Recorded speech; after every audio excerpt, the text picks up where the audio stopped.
Welcome to Balancing the Scales, the Economic Justice Report. This is your host, Vic Bernsdorf. And on today's show, we've got a lot to talk about, lots to get to. First thing, I'll take a viewer question. This is a question from David from Lodi. He asked me, Vic, how can I live a more socially responsible life? Excellent question. Dave, this is what I do. Okay, in my life, I try to use consumer-supported agriculture. Like, I get boxes of fruit every month. Also, utilize employee-owned companies. I use Winco for my groceries a lot. Work around co-ops. It's a great pizza place down in Bay Area I visit when I'm down there. New York, a slice of New York. It's a worker co-op. And credit unions. I use the credit union instead of a bank, right? Also, I'll get to later on in the show, buy from B corporations, not C corporations.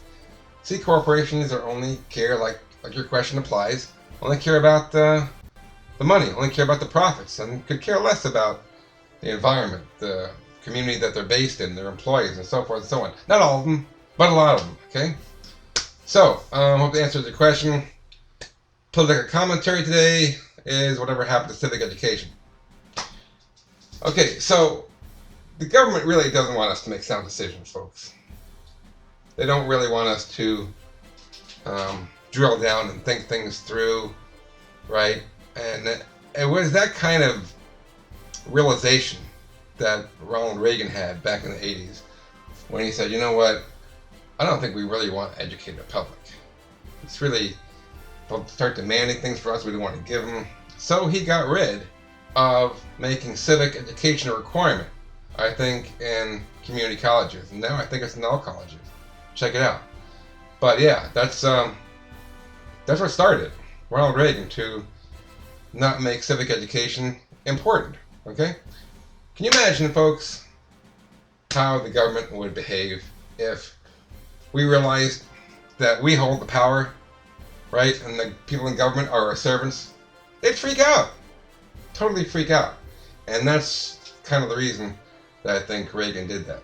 And get rid of the requirement of civic education classes as a requirement towards your degree. Okay, so let's go on to our two economic justice story news topics today, which are going to be the All Good Product Company and the Selfless Life of Stan Brock. So, as usual, let's watch a clip. The clip is about what the All Good Product Company is, which is a B corporation. Let's watch a clip on a B corporation, and let's come back and talk about it. Now thousands of companies from 60 countries are turning our community into a global movement to redefine success in business. B corporations use the power of business to solve social and environmental problems.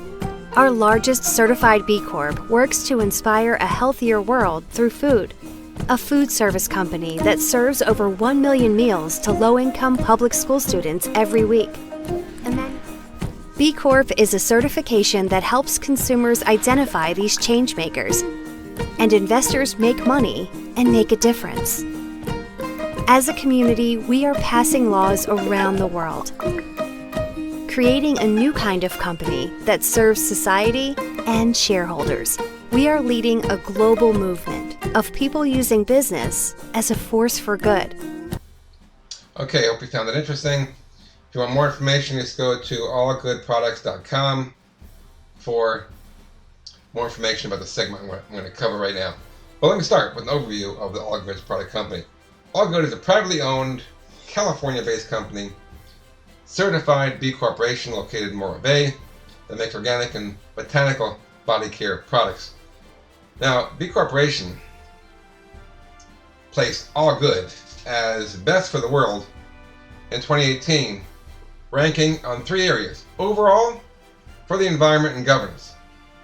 Governance and environment is pretty self-explanatory, but let me read you how they qualified for the overall best for the world ranking in 2018. This is what it says. This comes to you from bcorporation.net. Best for the world. To get this ranking, to win this ranking, this is what you have to be. To create an inclusive economy that works for everyone. These businesses are delivering value to all stakeholders, from employees and the environment to customers and communities. they have to go through a huge list of protocols and procedures to win that title of overall ranking. The All Good Company is a proud triple bottom line business, meaning that social and environmental responsibility is judged equally as important as profits. Equally as important as profits. I'll read that again. The All Good Company is a proud triple bottom line business, which means that social and environmental responsibility to them, because they're a big corporation, is judged equally as important as profits. Okay? Let's take a closer look at their business model. Their business objectives adhere to a triple bottom line of people, planet, and profit. People, planet, and profit. Not just profits. Okay? The All Good Company is a carbon neutral company. They offer a lot of employee benefits. Employees get a quarterly paid wellness day. They get paid volunteer days, 3 week paid vacation for a 401k retirement plan, and a flexible work schedule. All Good Company products are made under the strict guidelines of B Corporation certification, and that makes this company unique in the market. Okay. Personal story. This is a quote from Carolyn Duell, which is the owner of the All Good Products Company. And she says, I quote, "As a certified B Corporation, we maintain the right to choose environmentally conscious methods over the bottom line." Okay. And I chose this company because it exemplifies what a B Corporation is all about. It's not just profit, profit, profit. And you get it by turning people into half slaves, right? Or destroying the environment, all right? Or treating people like it's inhuman. Okay, a lot of companies really treating the earth inhumanely as well as the people inhumanely. Okay, their employees, their supply chains, and so forth and so on. I don't have to go into it. Everyone knows what's going on. There's a lot of bad apples. Okay, B corporations do exactly the opposite. And what's cool about B corporations, if they don't make a profit that year, the investors can't sue them because their bylaws, their charter is that they have to fulfill their mission of being socially responsible. Okay, so they make a profit that year, but they were responsible to their employees, to the community they live in, to the environment. Okay, so that's why B corporations are really a force for good. That's why I chose the All Good Products Company. Okay, so what's the takeaway from all this? Well, folks, not all companies are nature-destroying, greedy entities. B corporations, like I said, are the opposite of C corporation, because B corps consider not just profits, but they also consider their community, their customers, their employees, their vendors, and the land from which their products are sourced. Okay, that's a takeaway from this. So whenever you have a chance, please go to blab.com or bcorporation.net and have a look at companies who are socially responsible and support their cause. Support the company so they can support the cause of the environment, their employees, and the communities that they're based in. Okay, let's move on. Okay, this next economic justice story in the news comes to you from cityviewmag.com. I call it The Selfless Life of Stan Brock. A lot of these communities here, they don't get a lot of care that they need. They don't have access to care.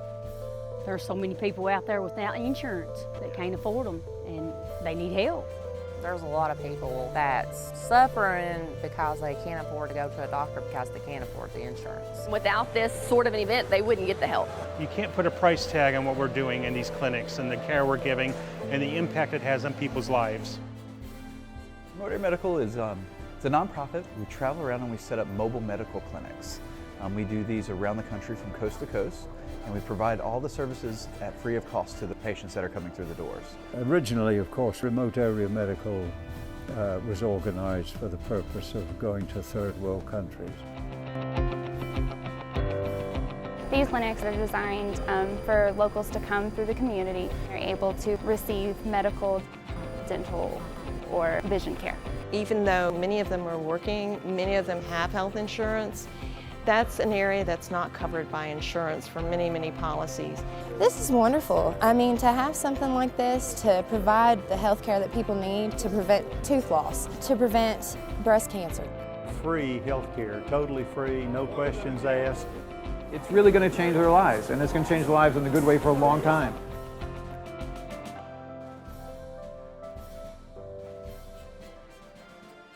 Now, let me just give you some background. When I was like 9 or 90 years old, I used to watch a movie back in the 60s called Mutual of Omaha's Wild Kingdom. It was on every Sunday night at 6 o'clock, and Stan was one of the actors in the show. He wasn't actually, he was working with the animals, wrestling with alligators and anacondas, whatever. He was in the thick of it, and it was fun. It was really fun to watch that show. So this is his life, and let me talk a little about, give you an overview of what he was all about. The original purpose of Stan's organization, which is called RAM, stands for Remote Area Medical, was to help third world countries like Honduras, Haiti, and Guyana with food and medical supplies, right? In rural areas where medical supplies or hospitals are not located. It's hard to get to people who are sick in those regions. Okay? RAM got its start in the United States when Mayor from Sneedville, Tennessee, asked Stan if RAM could consider bringing dentistry and volunteers to his town. It was about 1,300 people, where 60% of the residents live below the poverty line. Okay, in Tennessee. Okay? He was a very humble person. He slept in an old schoolhouse in rural Tennessee, took showers with a water hose because the shower didn't work. He took no income for all his years doing his work, and he had few assets. Okay? He says, and I quote from Stan, "I guess I'm your basic indigent CEO," end of quote. So let's take a closer look at Stan Brock's life. RAM's mission, which is his organization, Remote Area Medical, is to prevent pain and alleviate suffering by providing free, quality health care to those in need. Full stop, wherever it is, all over the world. Okay? Each expedition, he calls them expeditions when they take their volunteers to. Each expedition provides dental and medical services, dental and vision services, medical care, diabetes aid, and health checkups. Okay? Stan spent most of his life bringing relief to the richest country in the world. Yeah, that's right. 60% of RAM's work is now carried out in the United States. Let me back up. Like I said, his organization was originally designed for third world countries where they really need help, and medical help, out in rural areas of Haiti, Guyana, and Africa, right? It wasn't really designed. He didn't create it with the United States in mind. We're a first world country or a rich country, okay? Anyway, personal story of our client, or RAM recipient who went there. I quote, "I have a hard time breathing and I have no money, so this is my only option. I walked 3 hours to get here," end of quote. This is from RAM Robert Ellis, a RAM recipient, patient. Stan says, "I'd rather have RAM be in Haiti, India, or Africa, where we began, not in the world's richest country." End of quote. That's from Stan Brock. Well, of course. Why should we? We're the richest country on earth. It's really unbelievable, right? Get this, folks. Wendell Potter. You've probably heard of him now. He's an advocate for Medicare for all, on universal health care. He used to be a former Cigna healthcare executive when he worked there, making a lot of money as an executive. Really, his job was to deny coverage, take in as much premiums as he can and deny coverage, right? One day he went to a RAM event. I'm not sure where it was, but according to one of his videos, he went to a RAM event. He could not believe it.